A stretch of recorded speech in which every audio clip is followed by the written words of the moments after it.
Comrade Namiwa Chimukhapileni Chipongwe kwa khapa interview yoyamba kuyankhula ndi tikhala pomwepo kuti tionene kuti ayankhula zorani nanga kuti zorani. Guys, thank you so much. Malawi and the cameras. To Sylvester Namiwa is a well-known activist. He is also the executive director of Center for Democracy and Economic Development Initiatives, CDED. Mr. Namiwa, welcome to the program. Thank you very much. Not too long ago, you made headlines. There were pictures and videos of you. Even the media wrote stories about you. You were severely beaten during protest. How are you now? I thank God. I'm okay. I'm up and running. This is why I had to walk into these studios for this interview. I thank God and I thank Malawians. They showed me love. I was overwhelmed. There were a lot of goodwill messages and prayers. So, in short, I can say I saw love from Malawians. What exactly happened during this protest? What do you remember? To begin with, I need to sincerely thank the journalists, especially National Publications Limited. They did Malawi a favor. They did Malawi a service. You remember, I raised that pertinent issue during the All-Inclusive Stakeholders Conference in Blantyre, where I made it a point that the current Inspector General of Malawi Police Service, Madam Melin Yolam, is a threat to the peace and stability of this country. You know why I raised that issue? I asked her a simple question to say, we have had incidences of violence at Mbowe. We had incidences of panga wielding thugs at Lilongwe Community Center ground twice. But then we had another incident at Parliament. So I wanted her to tell the nation who was actually apprehended and at what stage was the case. She never had a readily available answer. Now, I take it that it was that material time, it is a particular time when God wanted us to see where exactly are we in this country. A message was sent that no one is safe in this country. Mind you, it was not about Mr. Namiwa.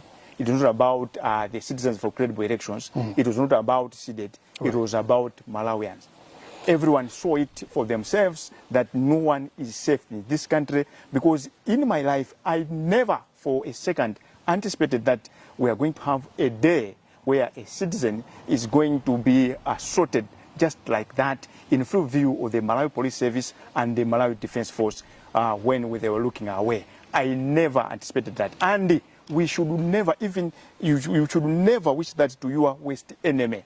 No one should undergo what I went. You remember, prior to that one, when I was addressing the press briefing, I said we are all accomplices, and all of us, we should feel ashamed that we have reached that far. Mwina kungofuna kukudula pang'ono.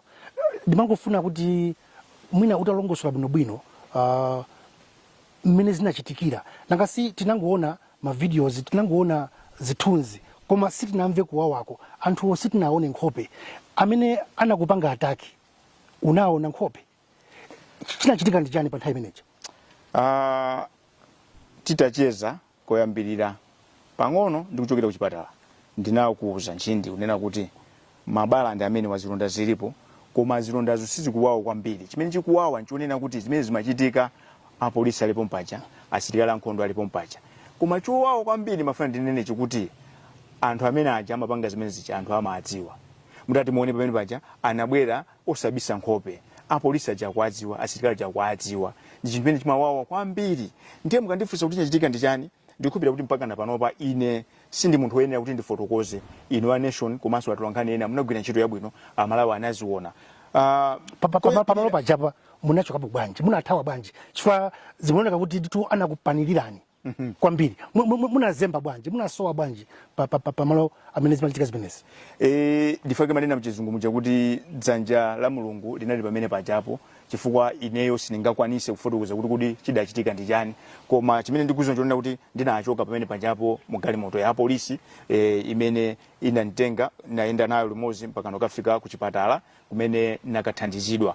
Koma ndibwerere pambuyo pang'ono ndinene kuti zimene zinachitika pamene panjapo tichose kuti ndinamiwa, tichose kuti ndisidedi, zimene zija ndi uthenga waukulu umene upita kwa Malawi kunena kuti mziko muno tikuyang'anira chibwana, mziko muno tikupanga chibwana kwambiri, andi mziko muno palibe ni munthu mmodzi yemwe amene ali safe, chitetezo mziko muno palibe, chifukwa chona kuti nthawi zonse zinthu zikachitika timayang'anira kuti tikapita ku polisi ndikapeza mtendere, kapena ame akutitetezera, koma pamene tinaona kunena kuti zimene amapanga zicha, amapanga amene anabwera anayambisa zonse zicha anabwera ndi shambo kumanja, amachita kudusa chonchi kwadusa asilikali ankhondo nda polisi.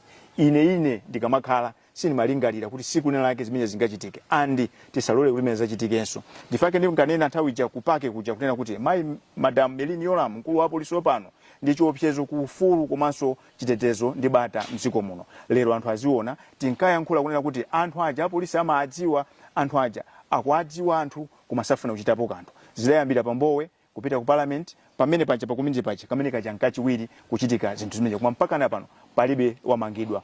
China chowawa nchoti Malawi achiziwe ndikuuzeni apa kuti anthu ena amene maona atavala uniform pamene ngati polisi si polisi anatenga panopa kukhala zionesero zabata ndi mtendere pa anthu 10 ena ali wonse amene maona atavala uniform ya polisi amakhala kuti 6 si polisi, kusonyeza kuti lelolo zovala zimene zimeneka kuti ziteteza lelolo sunga zikhulupirire zovala umboni wa zimene mukukamba zokuti 10 si polisi 6 umboni ulipo. China sinomvesa chisono chonena kuti anthu ena amene amatenga azikwanje aja nga polisinso, chimene chochitira kuti inu ndine tichite manyazi kuti dziko litayang'anira zinthu zopusa kwa nthawi yayitali. Siku lyanali ine koma pamawa azakhala ndani, chifukwa pensa fika pano akhoza kugwirizana kuti tiyeni kwa nduna yakuti, akhoza kupita kumene uchi, tiyeni tipite kwa kuti, akhoza kupanga zimene. So ngati Malawi zimene zachitika zija tayenika tizuke, tivale zilimbe, titeteze ufulu wa demokrasi. Sizoona kunena kuti zovala za polisi azikavala zingandanga, sizoona nona kuti pamene pachapo pazikabwera galimoto apolisi adalendo paja ndi mfuti asilikali akasinjali pamene pachapo ikabwere galimoto ya anthu ambanda nkumayang'anirira ndikuyilola kunyamuka kumapita. Sizoona zimenezo. Munavulazidwa, munapita kuchipatala loka mukuti apolisi ndamene kuperekezani. Mutapita ku polisi pochoka kuchipatala kukachita report, muna kauza zotani nangasi mwina muli ndi umboni wina woti nkhope zomaziona? Zinali zovuta, ndipo ndinene pano kuti tinapita ku polisiko chifukwa kuti malamulo amatero, koma sizimeneka kupita chifukwa kuti apolisi wanali pompo amazionera andi anthu akwadziwa. Ndi polisiko munangopita basi amati pachingereza amati formality, tinapita ndithu kalembesa statement ya zimene ndinaziona kunena kuti inu ndine ndinali pompo aja mawu na anthu aja. Anamiwa, mwina tichoke pang'ono zakuvulala kwanu. Anthu ambiri tomakali mafunso kuti anthu ngati inuyo omenyera maufulu mmaoneka kuti mmakhala ndi ndalama nthawi ndi nthawi zochitira organize ma demonstrations ngati mmachitira mucha, ndalama mazitenga kuti? Choyambirira sanafike kunkhani ya ndalama kuti mafana neneji kuti kaswiri wina wakuafika kunoziwika bwino adanena mawu mafuna ndauze amene akutionera kapena kuti mvera pano pakunena kuti mawu amene tizilingalira mkatikati motikucheza kunena kuti amanena kuti when history is written by blood, it is the memory of the oppressed that becomes ink, and it is written never to be erased. Tikamapanga zinthu mmene tikucheza pano kuyambira lero kupita kusogolo ndikunena izi chifukwa kuti tikuyandikira chisankho cha pa 16 September chimene chimwina kwangosala myezi iwiri. Ndifuna ndauza Malawi kuti munthu wina amene amafunira bwino Africa adayankhula mawu kuti when history is written by blood, it is the memory of the oppressed that becomes ink, and it is written never to be erased. So tikamapanga zinthu zathu, tikamapanga zibwana, tisamayi wale kunena kuti mukalola mbiri kumalembedwa ndi magazi ndi umunthu chikumbumtima cha anthu osausidwa aja chimene chimasanduka inki. Funso langa la funding muliyankha ikalembedwa mbirija imavuta kuti ifufutidwe.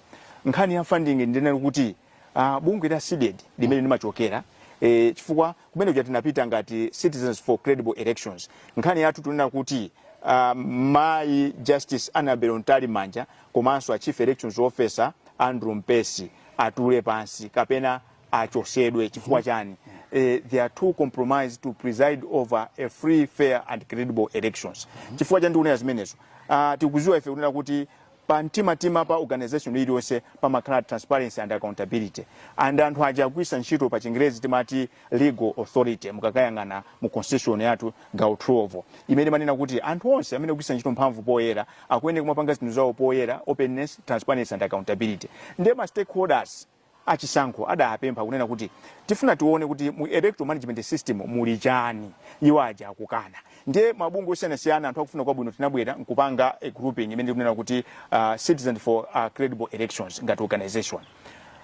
Mutati muone nkhani imene tikambayi is a noble cause, is a national cause. Sinkhani yanu ya Menki, sinkhani ya Namiwa, sinkhani ya CDD, sinkhani ya Malawi. Because chisankho ndi chinthu chokhacho imene matipasa ife mwayi oti titirirenso democracy ija.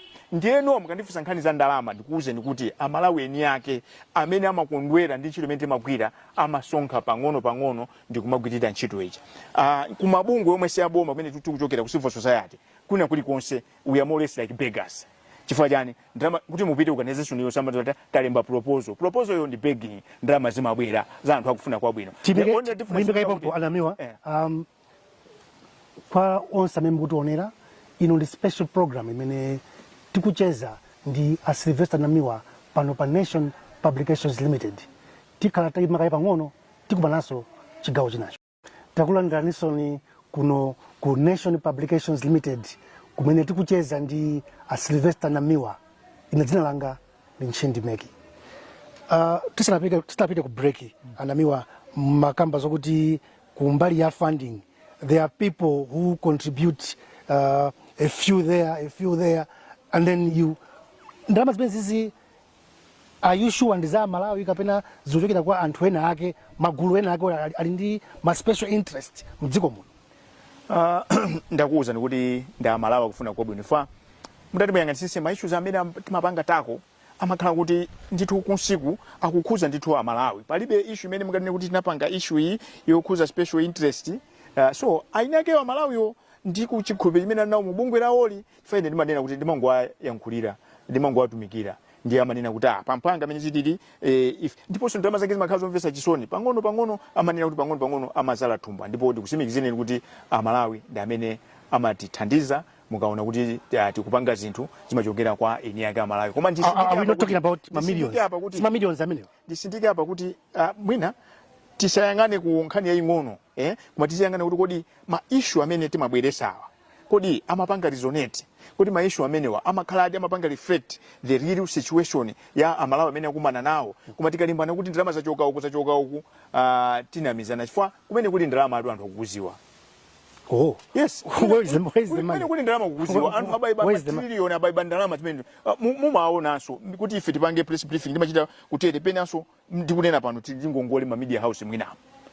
Chifukwa chani anthawi zambiri ukakhala kuti uli mbali yoti ya oppressed zinthu zimavuta. Because sungumanga yankhulira anthu osauka ngonene kuti ukhale munthu olemera sizingatheke. Anthu amene ali ndalama mukwaziwa kumene kuli ndalama kumeneko. Komanso mwina nthawi zina anthu ngati amene mwaitana kumafunsa kuti inu ndalama zimmatenga kuti. Funso limene lifunika kwambiri mufunse Nchindi tiona kuti kodi awa azikwanje awa ndalama mazitenga kuti amapasa ndalama ndani? I was coming to that. Yes. We cannot speculate where these people are getting the money.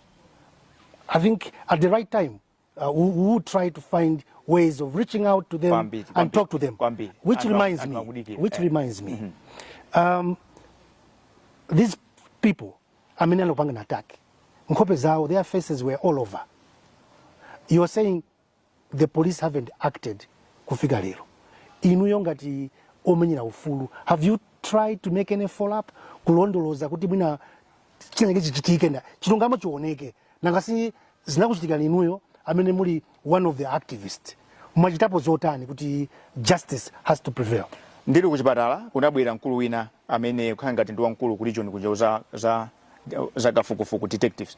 Ndina kukumbutsa kuti anthutu amene apanga zimene zija ndi omwe ajana ndipanga abduct panali pa 26 July 2022 akanakhala kuti anthu amene anamangidwa fa umboni unalipo anthu ena mpaka ndana takafika galimoto pa filling station kukagula mafuta ma filling station angapo kunapita kunde amati ma trace marks anapeza okwanira ankhoma ndinafusa ndi kuchipatala tabwera kuzandiona ndinawuza kuti akanakhala kuti apolisi munagwira ntchito yabwino bwezitu zilonda izi magazi awa sana kesedwe pamene pacha nkhani ya abduction ndiona chifukwa ena makayikira kuti munangokonza noka amene amadanirana MCP ndi Namiwa akanakhala kuti idakonza anachalira kuti adamange nawuza kuti munthu wake ndiwakuti maina nachulira anthu akwadziwa anthu ena amene alipanga zimene zija adalipo mpajanso siku limene kuzatani kuzapanga zimene fake ndinawuza ankhoma kunena kuti ankhoma akanakhala kuti munachita choyenerera izi sikatatani sizikanachitika nawo kuyankha funso wanu kuti anthu amene achankopeza kuti kuzidziwa ife ndi civil society ife si amerisha ndiyeno timalemekeza malamulo amanena kuti polisi ilipo kuonesesa kuti katundu ndi miyoyo ya Malawi zatetezeka ndi ntchito yawo, that is their mandate according to the constitution. Ndiyeno tikabwera ifeno kuti nkhani yatiyitenge kuti watikwadziwa zizatembenuka zizakangati kuti we are taking the law into our own hands. In fact ndinapita reluctant kwa hapa sasa kunena kuti nkhani ndi koma ndichenjeze pano kwa ukuyambirira sponsor yo anthu akukuziwa. I think wapanga zinthu nthawi yaitala anthu akuyang'anira sikuti Malawi akhale chete. Ndimafunanso ndinene pano kuti ndanena kuti Malawi showed me love. Anthu amayimba mafoni mpaka napana kuimba abe mafoni from across the country. Anthu ambiri ankanena kuti bwanji tiyasaka anthu amene tibwezere nawuze kuti ayi tikateri sanduka banana republic. Dziko lathu lino malamulo alipo. Nde ngati totalaza sichakwera ndi azinzawo asankha kuti tikhale lawlessness. Amene ataluze kwambiri ndiwo. Muna tsachira kwambiri maina. Ngasi umboni. No, is the one in charge. The back stops at Dr. Lazarus Chakwera. I mean, yusunga kambe chine chiyose nziko muno osachua Dr. Lazarus Chakwera. Because he is the one in charge. Is in fact the commander in chief of all armed forces in Malawi. So whatever happens, singakanike kwachula. He is the one amene tinamvotera kuti ukayangana. In fact, anatenga oath of office. Kunena kuti ndikapita mene ndikalemekeza constitution. Ndikumaso ndikatumikira Malawi without fear and favor. Now, Mr. Meg, this conversation will be incomplete. Also, Dr. Lazarus Chakwera. Yes. Mr. Namiwa, you are a family man. Following the beating, you sustained injuries. Your life was in danger. Tinanko and the police. Amanena kuti, if they had not intervened, you could have been killed. Akubanja, azibareanu, akutijani. Sa kuti musiye kupanga zimenezi. Ndifake nanena kuti tikamacheza mu interview muno tizipanga reflect ndinayamba kunena kuti anthu ankaimba mafoni anthu ankanena kuti bwanji tibwezere bwanji tasake anthu amenena kuti hayi mziku malamulo alipo now tibwerere ku fusulano. Ndifake nanena mu Chingerezi muja kuti if history is written by blood it is the memory of the oppressed that becomes ink and it is written never to be erased. Nje amene akupanga zimenezo angosankha kuti kodi ndizoona ndi asankha njira imeneja kuti njamene tiende ndi imeneyo kubwerera ku nkhani ya ku family. Ndithokoze kwambiri Mulungu anandipasa anthu onena kuti amayima nane, anandipasa mkazi oti amayima nane through thick and thin, anandipasa achibale oti amayima nane, anandipasa makolo. In fact, God prepared me for this mission. I call it a calling. It's a calling because muziko mula 22 million. Komano kwasidwa spacing at manager, I don't take it for granted. Komanso nimatokoza Amalawi wonse amene akufuna kwa bwino, amene amakhala nane, amene amatipempherera. Ndikaitenga kuti ndi calling ndiye za moyo wanga zimabwera pambuyo. Chifukwa moyo umene ndili nawo si wanga, ndi wa Mulungu. Siku la kufa ine sili kudziwika.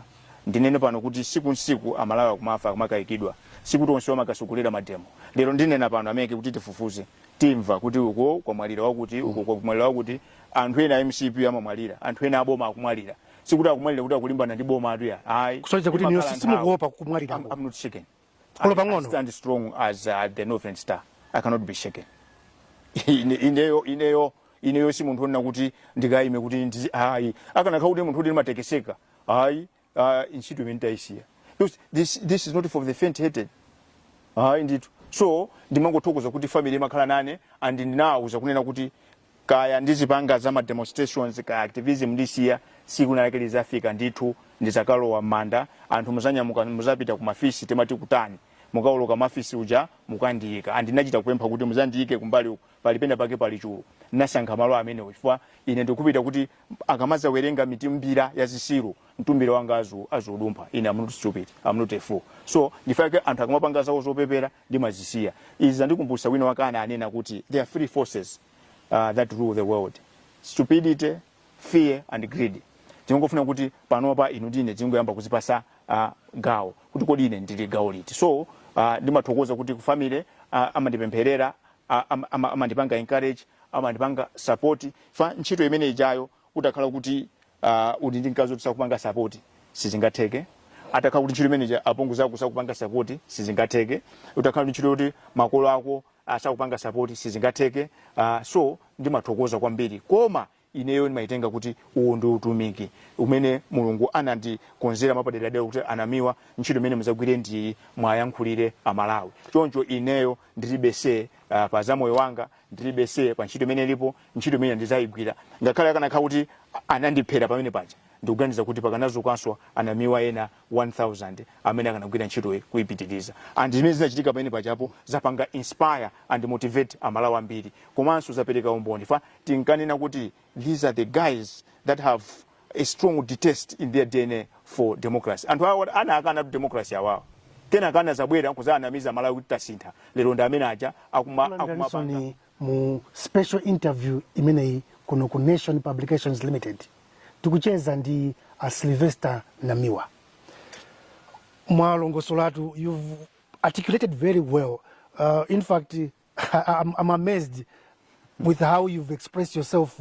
Pankani yokuti simukuopa kuphedwa mukaphedwa lero olobuna kaphedwa tsiku limenelija Anamiwa ena 1000 akanadzuka. Komabe going forward, we are already in the election year, just 2 months away before voting. Ngata mabungwe mapokoso damene mukupangawa. You're trying to do checks and balances. Chachikulu chimene mukufunisa kuti chichitike chisinthe tisanaka vote ndi chani chifukwa kwangati kumene muli ndi nkhawa zambiri. Ndinene kuti chisankho ndi njira yokhayo imene mapereka mwayi kwa Amalawi kuti ayankhule ndi amayankhula pogwisa ntchito vote yawo zimachitika kamozi pa zaka 5 ndiye mukabwera ku section 12 constitution ya Malawi amanena kuti mphamvu ayina yake ndi Amalawi ino ndine kutero kuosana nkhalu zotheka bwezi tonse tili ku Palace bwezi tonse tili kusanjika koma zosatheka ndiye timabwera pamozi kusonkhaniza mphamvu zathu ndiyeno chisankho chincha Malawi ndiye taona kunena kuti kula anthu ena afuna Amalawiwo asapasidwe danga loti ayankhule. They want to suppress the will of the people. Zimenezo sitilola. We will not entertain any attempts to suppress the will of the people. Pofika pa 16 kufuna kwa Amalawi kuchitike ndipo kuonekere. Tifuna chisankho ngati cha 2020 chachibwereza cha chisankho chona kuti akalengeza muja olira azingulira kuzingulira khonde okondwera azikondwera uko wina asanene kuti apa ayi zimene siti kuzifuna ndipo yambira mponena kuti mai Justice Anabelo Ntali Manja ndi Andrew Mpesa aziwe kuti zisankho zisizawo zisankho za Malawi. 2 takhala ndi macheya ambirimbiri takhala masiwo ambirimbiri iwaje soyamba somaliza. Chinthu chachitatu nchonena kuti chisankho chimene panopa meki imene tili nayo ilibe chikhulupiriro Amalawi sakuyikhulupirira marizasi osanasana amasavi osanasana aonesa they have attested to that. Now chimene tikupanga ife nchona kuti tikwathandizira Mpesi ndi Ntali Manja kunena kuti anthu akhulupirire chifukwa chani chisankho tikaponya kuzafune kutuluke zosatira zafunika anthu azani azivomere nkhani tu si vote yoka chimene tikuyiwala apa tiziuzana nchona kuti tikavota tifuna zosatirazo aliyesa zachitani azazivomereza chimenecho ndiye chisankho ndiye kuti tifike kumene koko tifuna tizikhulupirirana ndiye choyambira tikuti tifuna an independent auditor akaone mu electoral management system muli chani. 1 2 zasi mathematics tinanena company kwina kuli kosi kumene apita anthu akuifufuza company inayambisa zipirikiti ku Mozambique inayambisa kuti kwina ku aidi makoti osiyana izi zasi mathematics ma device zawo zisiyeni kumbali let's go manual tipange print voters rolls jato ose tizike hapo mukabwera mubwera ntchito kuyangana national ID yanu nkhope yanu ya meki akupasini mukavote zimene tikufuna ife zimenezo ndiyeno pamene pa khota nyani nchira mponena kuti ife tikunena kuti tifuna independent auditor Ntali Manja ndi Mpesa kuti ayi akubisa chani ndemufuna achoke.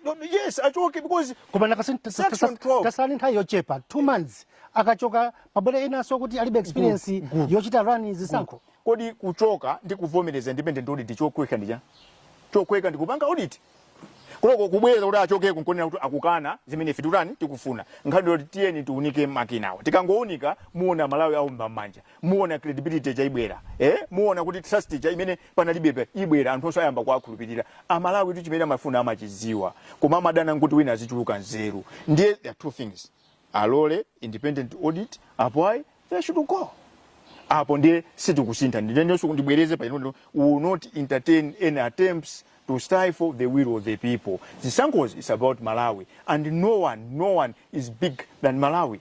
Tonse tilipansi. Now, these two, they are acting as if they are the law or they are above the law, which is not the case.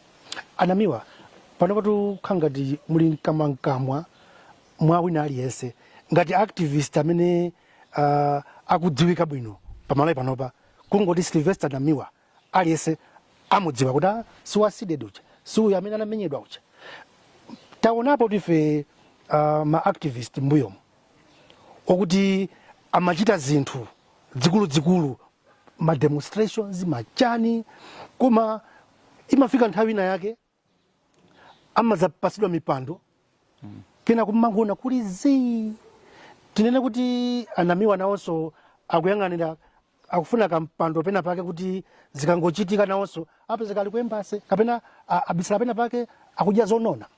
Ayi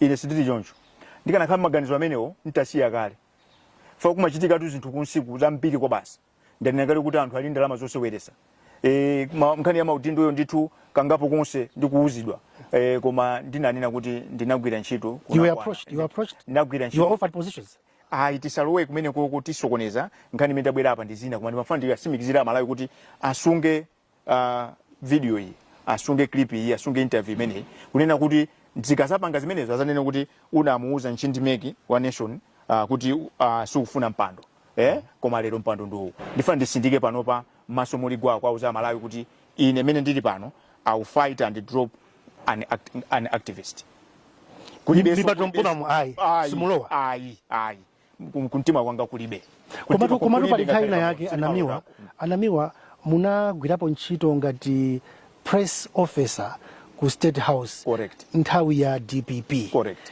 Ndiye enaso amaona kuti activism yanu mwina mwake ili ndi support ya chipani cha DPP talongosolani pali umodzi kapena nkhani yache bwana kwambiri fa koyambirira nchonera kuti aliyese muno ndi Malawi nkhani zona kuti you DPP you MCP zimabwera secondary andi kuti tumvesa chisoni manyazi kwambiri anthu amene amalimbikira mukapeze tingonena pano pa mwachisanzo Moses Kunkuyu analipo tu MP wa DPP ku Blantyre Catherine Gotani Hara anali ku DPP anachoka ku DPP kena kupita ku PP lero ndi speaker kuli ndani kuli anthu ambiri koma ine sinakhalepo tu munemba mwandiona ntafalapo makaka mungati use chithunzi ntafala makaka DPP.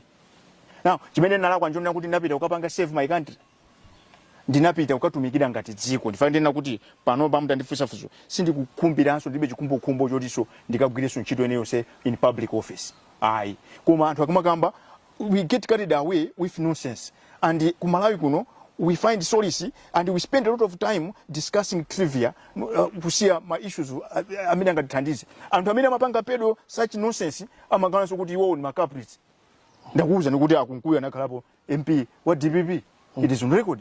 Catherine Gotani Hara ndi speaker panopa ndi vice president wa MCP anakhalapo ku PP anakhalapo ku DPP koma mukamakamba zonsezo akubwera lero nkhani yonena kuti musifusa kuti the issue at hand Namiwa and anzake akunena kuti you want credible elections nkhani imene is it making sense, is it valid? These are the questions, these are the issues we should be discussing. Koma aliyese by nature every human being is a politician. Koma no nifaka manina kuti mainstream politics. You see, if you decide today kuti muchoke ku nation, sakanena kuti you have joined politics, you have joined mainstream politics. By virtue of being human beings, we are all politicians. Kuma zimene zimafuna njona kuti ndi umangotenga kungosintha nokubwera pa front line. This is why amachoka kuti mainstream. So kankhani yoti ndakugwira ku State House is neither here nor there. anthu ambirimbiri akwera kuchita ku State House. No one questions them. Koma nkhani imene pa Nyasalande pano ndikuwuzeni, people refuse to be held to account for their actions and failure to act. Now, in order to do that, in order for them to dupe that process, they will come up with labeling, name calling, kuteroko munthu akasuwa chompezera chinthu nangasi ayesera kuti andipheka ngapo konse, alephera kuti kuloko mwezi uliwonse tumapita kweli 30 kwachongesa bero for the past 5 years. So ayesera kupanga ichi, ayesera kutera kulephera ndi amabwera anu kuti timpange discredit bwanji anali ku State House. Gentlemen.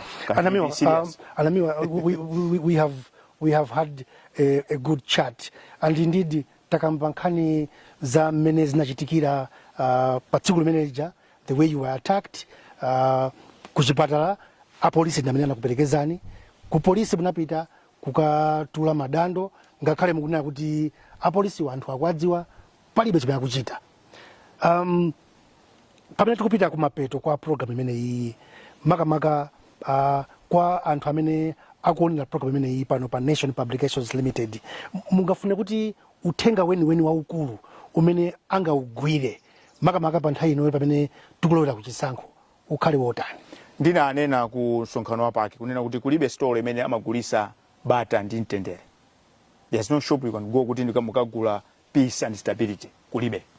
So nthawi yakwana unena kuti aliyense akhale vigilant. We should preserve and safeguard this democracy by safeguarding the integrity of the electoral process.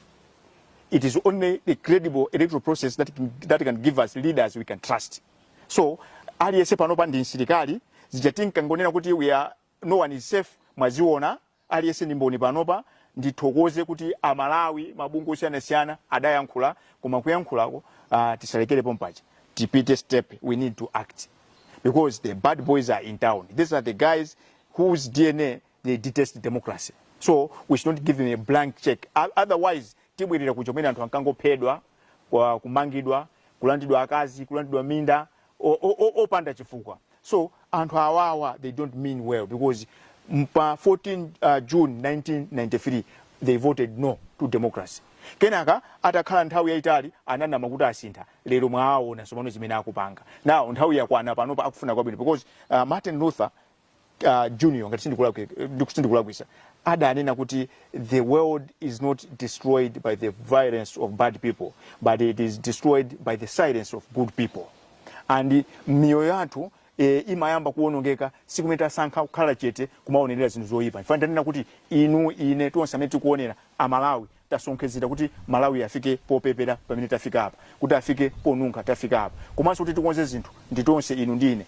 There's nothing personal. Isakhale nkhani ya Namiwa, isakhale nkhani ya Sided, isakhale nkhani ya Chindimeki, koma tiyeni tibwere tigwirane manja, because panopa we are living in this country on borrowed time. We have borrowed the time from our children and their children. Sikuna lake posterity, it's not judge us harshly. Kunena kuti tinalipo anthawi nake tinkangoyanganira. Ai, nifake ndikuombera manja mabungu wonse amene anabwera. I agree with you, Mr. Namiwa. We are living on borrowed time, and indeed our time seems to be coming to the very end. But I do thank you, Mr. Namiwa, for finding time to come and have a chat with Nation Publications Limited.